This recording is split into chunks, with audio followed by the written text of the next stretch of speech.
Well, howdy there, Internet people. It's Belle again. So today, we're going to talk about how Trump is taking more flack from MAGA over his Air Force One plans.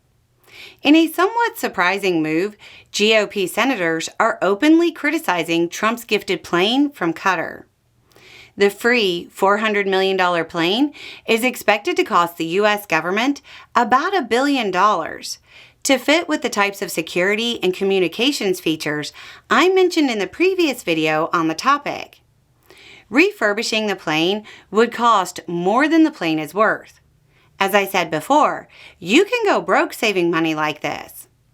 It would also take years and might not even be finished during Trump's term. The plane is expected to be handed over to Trump's foundation at the end of his term. The situation is so obviously out of the norm and the optics are so bad, Republican senators are expressing their concerns, or flat out saying he shouldn't take it due to the security risks or the appearance of impropriety. Senator Thom Tillis of North Carolina shot down the idea of Trump being the recipient, stating flatly that the plan, quote, has to be conveyed categorically to the U.S. government. Senator Rand Paul of Kentucky said, quote, I do think the jet probably sends the wrong signal to people, and I don't like the look or the appearance, so I would hope he rejects it.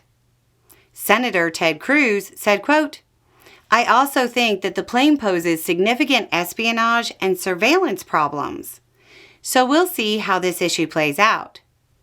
Senator Hawley said it, quote, would be better if Air Force One were a big, beautiful jet made in the United States of America.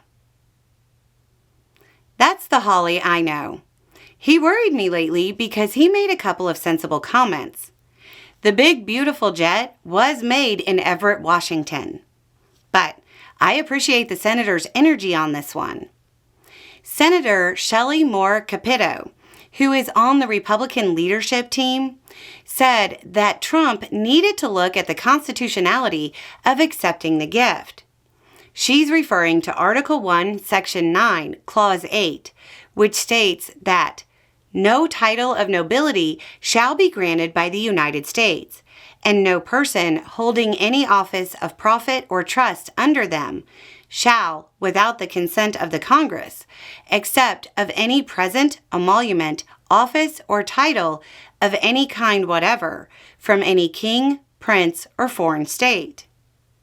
If that isn't enough, Senate Majority Leader John Thune said, quote, lots of issues associated with that offer, which I think need to be further talked about. Off of Capitol Hill, some of Trump's biggest supporters are calling him out. Ben Shapiro talked about Trump taking the plane and said, quote, that isn't America first. Across the aisle, Democratic Senator Chris Murphy said, quote, this isn't a good idea, even if the plane was being donated to the U.S. government. But Trump gets to keep the plane. It's simply a cash payment to Trump in exchange for favors, just wildly illegal. Trump initially doubled down on taking the plane, but now, as more and more of his own supporters are starting to point out the list of flaws with the idea, we might see him back down on this like it was a tariff. Anyway, it's just a thought. Y'all have a good day.